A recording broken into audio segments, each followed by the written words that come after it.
সম্মানিত মুসলিয়ানি কেরাম, আমি আপনাদের সামনে পবিত্র কালামুল্লাহ শরীফ থেকে একটি সূরা তেলাওয়াত করেছি। এই সূরাটির নাম হলো সূরা জিলজাল। এটা পবিত্র কোরআনের 99 নম্বর সূরা। কোরআনুল কারীমে মোট 114টি সূরা আছে। এই সূরাটি হলো 99 নং সূরা। এই সূরার আয়াত সংখ্যা হলো 8টি। সূরার নাম সূরা জিলজাল। জিলজাল শব্দের অর্থ হলো ভূমিকম্প।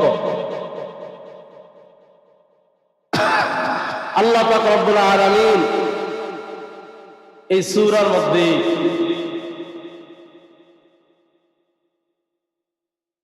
কিয়ামতের এক আলামত বর্ণনা করেছেন। কিয়ামতের আগে দুনিয়ার অবস্থাটা কেমন হবে আল্লাহ তাআলা কিছুটা বিবরণ এই সূরার মধ্যে তুলে ধরেছেন।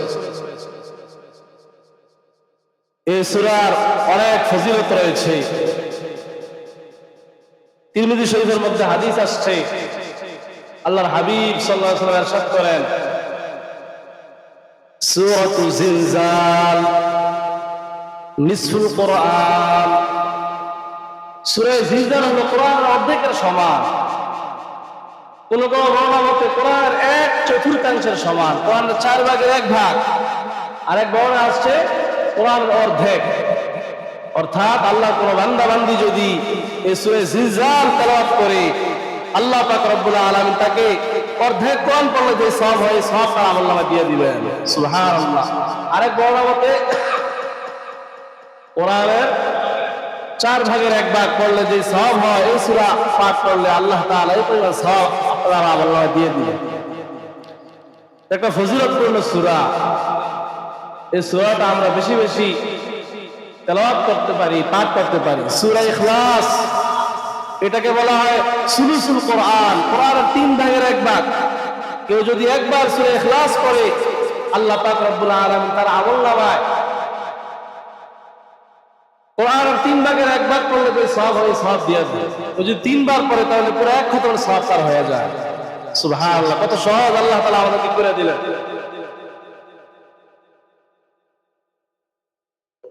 সূরা জিলজাল,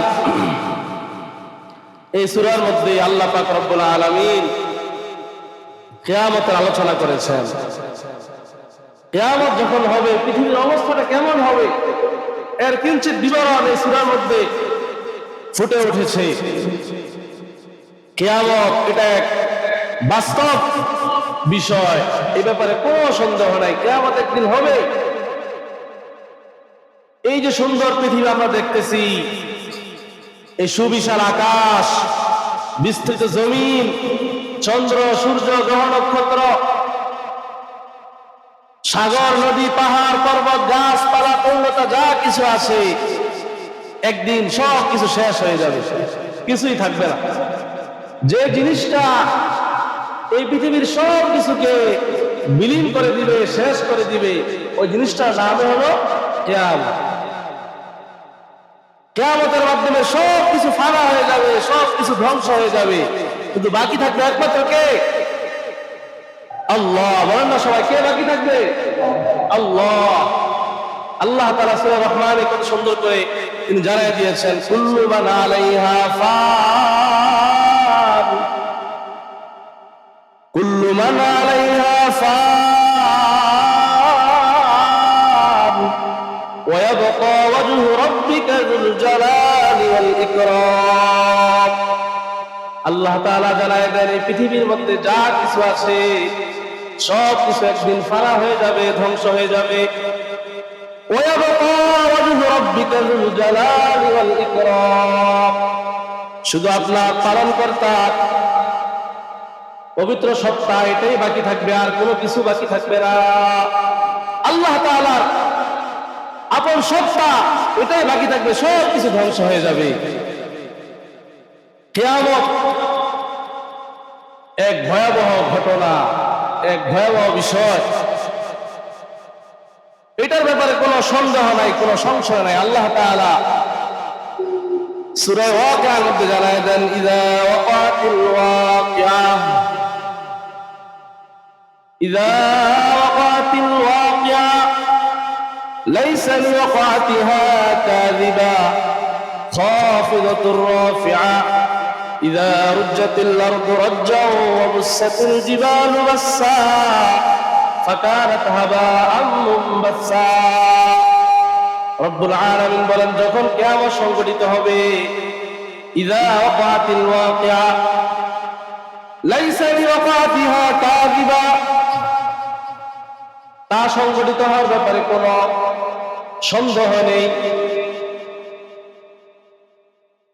খাফিদাতুর রাফিআ, এই কিয়ামত কাউকে উঁচু করে দিবে, আবার কাউকে নিচু করে দিবে। যারা মুত্তাকি হবে, আল্লাহর প্রিয় বান্দা হবে, কিয়ামত তাদেরকে সমুন্নত করে দিবে, তাদেরকে জান্নাতে নিয়ে যাবে। আর যারা বদকার, নাফরমান,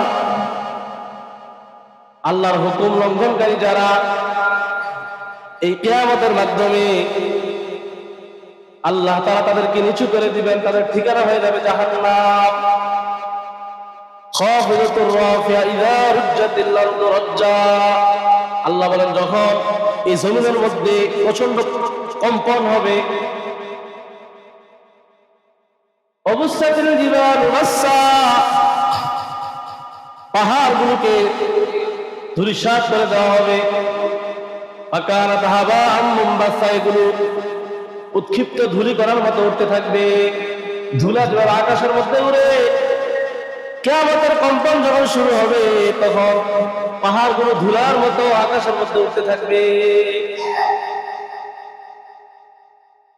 কিয়ামতের কম্পন এত কঠিন, এত ভয়াবহ হবে, আল্লাহ পাক রব্বুল আলামিন আয়াত সূরার মধ্যে আমাদেরকে জানায় দেন। সূরা হজের শুরুতে আসছে,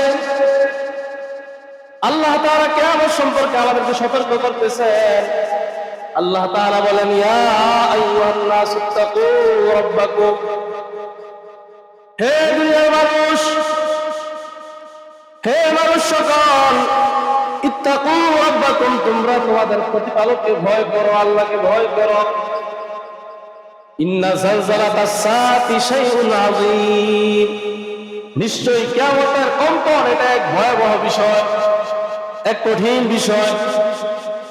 কিয়ামতের কম্পন যখন হবে, তখন অবস্থাটা কেমন হবে আল্লাহ তাআলা আয়াতে বলতেছেন, ইয়াওমা তারাউনাহা তাযহালু কুল্লু মুরদিআতিন আম্মা আরদাত ওয়া তাদাউ কুল্লু যাতি হামলিন হামলাহা ওয়া তারান নাসা সুকারা মা হুম বিসুকারা ওয়ালাকিন্না আযাবাল্লাহি শাদীদ।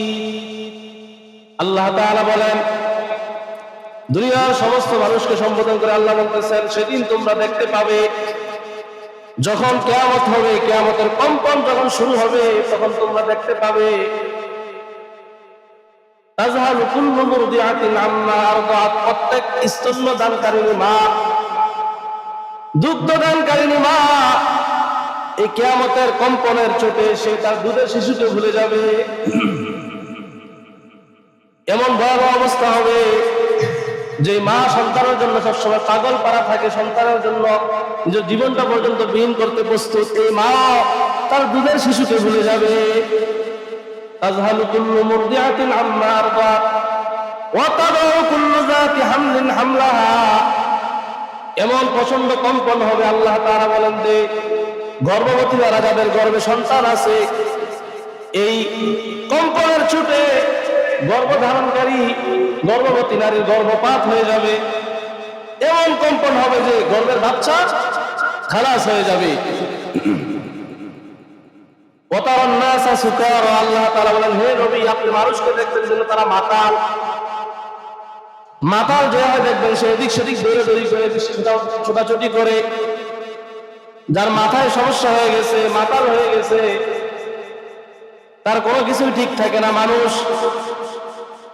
তাদের অবস্থা এমন হয়ে যাবে যে আপনি মনে করবেন যে তারা যেমন মাতাল।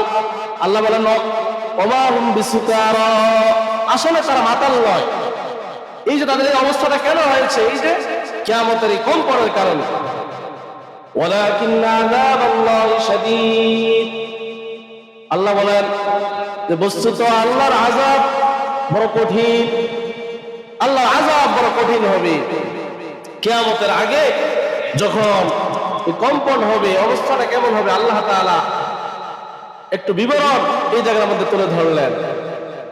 আমার ভাইয়েরা, আমার বন্ধুরা, এই কিয়ামত একদিন আসবে। কিয়ামতের মাধ্যমে পৃথিবীর হায়াত শেষ হয়ে যাবে, আরেক নতুন জীবন আমাদের শুরু হবে, যেই জীবনের শুরু আছে আর শেষ নাই। মক্কাবাসীরা প্রায় সময় রাসূলের কাছে এসে বলতো, মাতা তাকুমুস সাআহ, কিয়ামত কখন সংঘটিত হবে? একবার এক গ্রাম্য সাহাবী রাসূলুল্লাহ সাল্লাল্লাহু আলাইহি ওয়াসাল্লামের কাছে এসে বললেন, ইয়া রাসূলুল্লাহ, ইয়া হাবিবাল্লাহ, মাতা তাকুমুস সাআহ, কিয়ামত কখন সংঘটিত হবে? আল্লাহর হাবিব তখন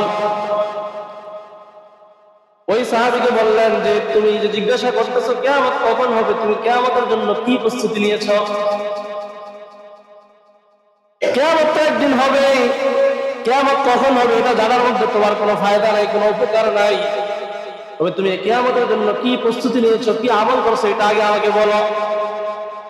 তখন ওই সাহাবী সে বলতেছে, ইয়া রাসূলুল্লাহ, ইয়া হাবিবাল্লাহ, যে আমি তো কিয়ামতের জন্য এমন কোন প্রস্তুতি নিতে পারি নাই, তবে আমি আল্লাহ এবং তার রাসূলকে সবচেয়ে বেশি ভালোবাসি। সুবহানাল্লাহ। তখন নবীজি বললেন,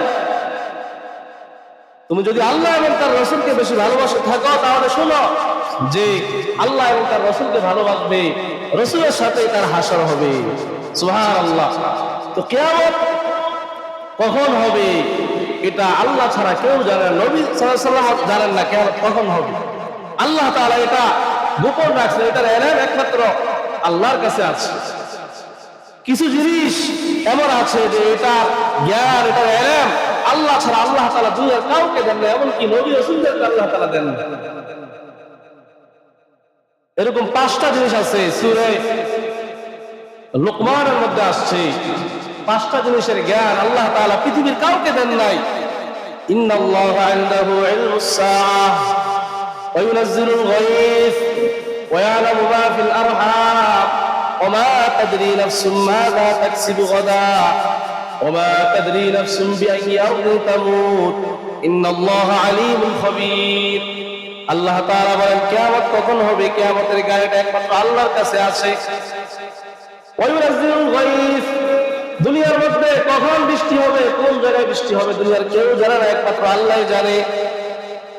ওয়া ইয়ালামু মা ফিল আরহাম, মায়েদের গর্ভে কি আছে, পুত্র সন্তান না কন্যা সন্তান, এটা দুনিয়ার কেউ জানে না, একমাত্র আল্লাহই জানে। ওয়া মা তাদরি নাফসুম মাযা তাকসিবু গাদা, আমি আগামীকাল কি উপার্জন করব, আমার রিজিকে আগামীকাল কি আছে, এটা আমি বলতে পারবো না, একমাত্র আল্লাহই বলতে পারবে। ওয়া মা তাদরি নাফসুম বিআইয়ি আরদিন তামুত, এবং আমার কোন জমিনে কোন জায়গায় আমার মৃত্যু হবে, কখন আমি মারা যাব, এটা দুনিয়ার কেউ বলতে পারবে না, একমাত্র আল্লাহই বলতে পারবে। এই 5টা জিনিসের এলেম একমাত্র কার কাছে আছে? আল্লাহর কাছে। আল্লাহ তাআলা দুনিয়ার কাউকে এই জিনিসগুলোর এলেম জ্ঞান দান করেন না। তো মক্কার কাফেররা তারা নবীজির কাছে এসে প্রায় সময় কিয়ামত সম্পর্কে জিজ্ঞাসা করত। সূরা আরাফের 187 নম্বর আয়াতের মধ্যে আসছে, আল্লাহ তাআলা বলেন যে ইয়াসআলুনাকা আনিস সাআতি আইয়ানা মুরসাহা, হে নবী, মক্কার লোকেরা আপনাকে জিজ্ঞাসা করে কিয়ামত কখন সংঘটিত হবে। কুল ইন্নামা ইলমুহা ইনদা রাব্বি, আপনি তাদেরকে জানায় দেন, তাদেরকে বলে দেন, ইলমুহা ইনদা রাব্বি, কিয়ামতের ইলম, কিয়ামতের জ্ঞান তো আমার রবের কাছে রয়েছে। কিয়ামত কখন হবে এটা কে জানে? আমার রব জানে, আমি তো এটা জানি না। লা ইউজাল্লিহা লিওয়াক্তিহা ইল্লা হু, আপনি জানায় দেন যে যথা সময়ে ঠিক সময়ে আল্লাহ তাআলা কিয়ামত ঘটাবেন। কিয়ামত যখন হওয়ার ঠিক তখনই হবে, আর কিয়ামত ঘটাবে একমাত্র আল্লাহ। লা ইউজাল্লিহা লিওয়াক্তিহা ইল্লা হু, সাকুলাত ফিস সামাওয়াতি ওয়াল আরদ। আল্লাহ তাআলা বলেন কিয়ামত এটা এই আকাশমণ্ডল এবং জমিনের জন্য এটা বড় ভয়াবহ হবে, বড় ভারী হবে, এক ভারী জিনিস কিয়ামত। সাকুলাত ফিস সামাওয়াতি ওয়াল আরদ লা তাতিকুম ইল্লা বাগতা। হঠাৎ কিয়ামত এসে যাবে, আকস্মিক ভাবে কিয়ামত হবে। কখন হবে তোমরা কেউ বলতে পারবে না, একদিন হঠাৎ দেখবে কিয়ামত এসে যাবে। ইয়াসআলুনাকা কাআন্নাকা হাফিয়ুন আনহা। আল্লাহ তাআলা বলেন তারা আপনাকে এমন ভাবে জিজ্ঞাসা করতেছে যেন আপনি কিয়ামতের অনুসন্ধানে লেগে আছেন, যে কিয়ামত কখন হবে এর অনুসন্ধানে যেন আপনি লেগে আছেন। তারা এভাবে আপনাকে জিজ্ঞাসা করতেছে। আপনি বলে দেন কুল ইন্নামা ইলমুহা ইনদা রাব্বি, কুল ইন্নামা ইলমুহা ইনদাল্লাহ। কিয়ামতের ইলম এটা আল্লাহর কাছে আছে, ওয়ালাকিন্না আকসারুন নাস লা ইয়ালামুন। অধিকাংশ মানুষ তারা জানে না, তারা বুঝে না। এভাবে কোরআনের বিভিন্ন জায়গায় বিভিন্ন সূরায় আল্লাহ তাআলা কিয়ামতের আলোচনা করেছেন। কিয়ামত সম্পর্কে আমাদেরকে সতর্ক করেছেন যে বান্দা কিয়ামত আসবে, এই কিয়ামতের মাধ্যমে দুনিয়ার জীবন শেষ হয়ে যাবে। এর জন্য প্রস্তুতি নাও, আখিরাতের জন্য প্রস্তুত হও, আখিরাতের সামান জোগাড় করো। আল্লাহ তাআলা আমাদেরকে সতর্ক করেছেন, আল্লাহর হাবিব সাল্লাল্লাহু আলাইহি ওয়াসাল্লাম হাদিসের মধ্যে আমাদেরকে সতর্ক করেছেন। তো কিয়ামত কখন হবে এটা নবীজি জানেন না, নবীজি বলে যান নাই। তবে কিয়ামতের কিছু আলামত নবীজি সাল্লাল্লাহু আলাইহি ওয়াসাল্লাম আমাদেরকে জানাই গেছে। কিয়ামতের যে আলামত গুলো আছে, এই আলামত গুলো দুই প্রকার। সকলে বলেন কয় প্রকার? কিয়ামতের আলামত গুলো দুই ভাগে বিভক্ত, দুই প্রকার। কিছু আলামত গুলোকে বলা হয় আলামতে কুবরা, বড় আলামত।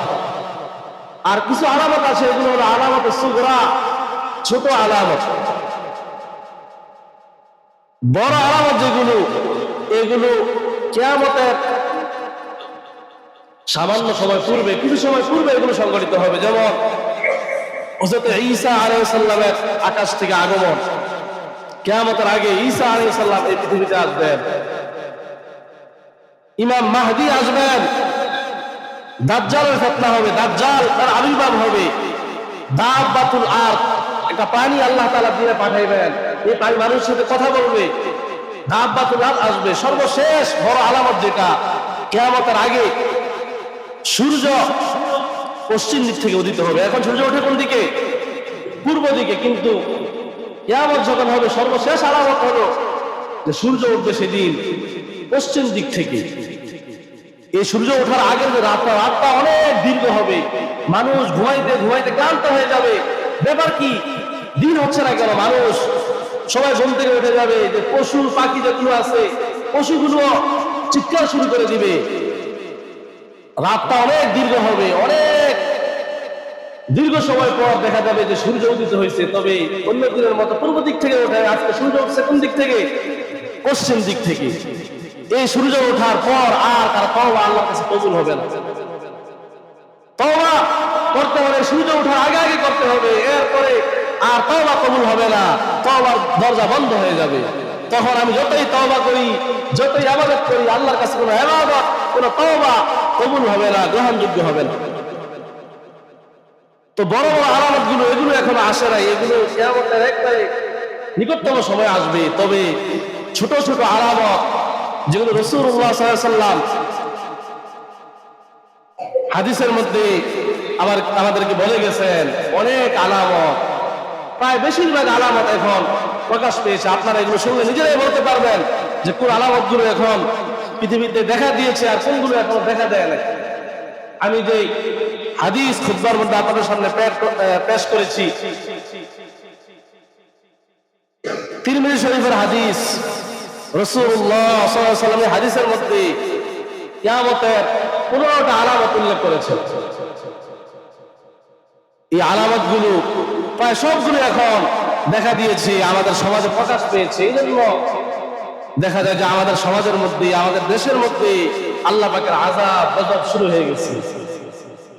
আমার ভাইয়েরা, আমার বন্ধুরা, এই বিষয়গুলো আলোচনা করার উদ্দেশ্য হলো আমরা যেন কিয়ামত সম্পর্কে সতর্ক হই, আল্লাহ নাফরমানি যেন আমরা ছেড়ে দেই, আমরা যেন কিয়ামতের জন্য প্রস্তুতি নেই, আখিরাতের জন্য প্রস্তুতি নেই। এই জন্য এই বিষয়গুলো আলোচনা করা, অন্য কিছু নয়। এই কিয়ামতের আলোচনা এটা কোরআনের মধ্যে আসছে, হাদিসের মধ্যে আসছে। আমি যে সূরা তেলাওয়াত করলাম, সূরা জিলজাল, এই সূরা অর্থ হলো ভূমিকম্প।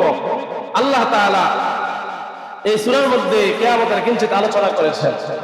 আল্লাহ তাআলা এই সূরার মধ্যে ইরশাদ করেন, আউযু বিল্লাহি মিনাশ শাইতানির রাজীম, বিসমিল্লাহির রাহমানির রহিম, ইযা যুলজিলাতিল আরদু জিলজালাহা। রব্বুল আলামিন যখন বলেন, যখন পৃথিবীতে কম্পন সৃষ্টি হবে, প্রচন্ড হবে, যখন এই জমিনের মধ্যে কম্পন সৃষ্টি হবে, ওয়া আখরাজাতিল আরদু আসকালাহা, এবং যখন জমিন তার বোঝা বের করে দিবে। এই জমিনের ভিতরে যত খনিজ সম্পদ আছে, যত খনি আছে, স্বর্ণের খনি, রূপার খনি, তেলের খনি, গ্যাসের খনি, জমিন সব কিছু উগলিয়ে দিবে, সব কিছু বের করে দিবে। মানুষ সব কিছু দেখতে পাবে। দুনিয়ার চোর ডাকাত যারা আছে, তারা এই সম্পদ দেখে বলবে, হায় রে, এগুলো তো ওই সম্পদ, এই সম্পদের জন্য আমি চুরি করেছি, এই সম্পদের জন্য আমি ডাকাতি করেছি, এই সম্পদের জন্য আমি ভাইয়ের গায়ে হাত তুলেছি, অন্যের উপর জুলুম করেছি, অত্যাচার করেছি। আজকে তো সব সম্পদ আমার সামনে প্রকাশ পেয়ে গেছে। কিয়ামতের আগে জমিনের ভিতরে যত খনিজ সম্পদ আছে, সব সম্পদ প্রকাশ পেয়ে যাবে। আল্লাহ তাআলা এটাই বলতেছেন, ওয়া আখরাজাতিল আরদু আসকালাহা, যখন জমিন তার বোঝা বের করে দিবে। ওয়া ক্বালাল ইনসানু মা লাহা, তখন মানুষ বলতে শুরু করবে, বলতে লাগবে, ব্যাপার কি, জমিনের কি হলো, জমিন কেন এইভাবে কাঁপতেছে, জমিনের মধ্যে এত কাঁপাকাঁপি কেন শুরু হলো? ইয়াউমাইযিন তুহাদ্দিসু আখবারাহা, আল্লাহ তাআলা বলেন, সেদিন জমিন তার সকল বৃত্তান্ত বর্ণনা করে দিবে, সকল খবর সে বলে দিবে। ইয়াউমাইযিন তুহাদ্দিসু আখবারাহা বিআন্না রাব্বাকা আওহা লাহা, কারণ আপনার রব তাকে আদেশই করবেন, সে সব খবর বলে দিবে। এই জমিন হাসরের ময়দানে আমাদের পক্ষে বিপক্ষে সাক্ষী হবে। আমরা এই জমিনের মধ্যে যে ভালো কাজ করি, জমিন আমাদের পক্ষে সাক্ষী দিবে, আল্লাহ এই জমিনে সে তোমার কুদরতে সেজদা করেছে, আল্লাহ তোমার বান্দায় জমিনে বসে বসে তোমার কোরআন কারিম তেলাওয়াত করেছে, আল্লাহ তোমাকে ডেকেছে, জিকির আজকার করেছে। আমি যদি এই জমিনের মধ্যে অন্যায় কাজ করি, আল্লাহ নাফরমানি করি, আমি সুদ খাই, ঘুষ খাই, জিনা, ব্যভিচার, চুরি, ডাকাতি, যত অন্যায় অপরাধ আছে, আমি যদি এগুলো করি, জমিন আমার বিপক্ষে আল্লাহর কাছে সাক্ষী দিবে। ইয়াউমাইযিন তুহাদ্দিসু আখবারাহা বিআন্না রাব্বাকা আওহা লাহা ইয়াউমাইযিন ইয়াসদুরুন নাসু আশতাতান লিয়ুরাউ আমালাহুম। আল্লাহ তাআলা বলেন, সেদিন মানুষ বিভিন্ন দলে বিভক্ত হয়ে তারা বের হবে। কেউ চোর হয়ে, কেউ ডাকাত হয়ে, কেউ মদ পান করা অবস্থায়, যে যেই গুনাহ অবস্থায় মারা গিয়েছে, এরকম বিভিন্ন দলে বিভক্ত হয়ে মানুষ হাসরের ময়দানে প্রকাশ পাবে, বের হবে। লিয়ুরাউ আমালাহুম, তাদের প্রত্যেকের আমল নামা দেখার জন্য, কৃতকর্মগুলো দেখার জন্য সবাই প্রত্যেকের আমলগুলো সেদিন তাদের সামনে দেখতে পাবে। আল্লাহ বলেন, ফামান ইয়ামাল মিসকালা যাররাতিন খায়রান ইয়ারা, দুনিয়ার মধ্যে সামান্য থেকে সামান্য পরিমাণে যদি কোনো ভালো কাজ করে, সেদিন সেটা তার সামনে দেখতে পাবে। ওমান ইয়ামাল মিসকালা যাররাতিন শাররান ইয়ারা, এবং বিন্দু থেকে বিন্দু পরিমাণ, অণু থেকে অণু পরিমাণ যদি কোনো মন্দ কাজ করে, এটাও সে সেদিন দেখতে পাবে। কোনো কিছু বাদ যাবে না, সব কিছু আমার সামনে আল্লাহ তাআলা তুলে ধরবেন, সব কিছু রেকর্ড হচ্ছে, সব কিছু লেখা হচ্ছে। আল্লাহর হাত থেকে কেউ বাঁচতে পারবো না। আমার ভাইয়েরা, আমার বন্ধুরা, সময় শেষ হয়ে গেছে। আজকে সূরা জিলজালের যে তরজমা, সংক্ষিপ্ত তাফসীর আপনাদের সামনে পেশ করলাম। ইনশাআল্লাহ আগামী জুমায় আজকে যে হাদিস খুতবায় পাঠ করেছি, হাদিসের মধ্যে রাসূল সাল্লাল্লাহু আলাইহি ওয়াসাল্লাম কিয়ামতের 15টি আলামতের আলোচনা করেছেন। এই আলামতগুলো যখন প্রকাশ পাবে, তখন জমিনের মধ্যে কি কি আযাব দেখা দিবে, কি কি মুসিবত আল্লাহর পক্ষ থেকে আমাদের উপর আসবে, আল্লাহর হাবিব স্পষ্ট হাদিসের মধ্যে বলে দিয়েছেন।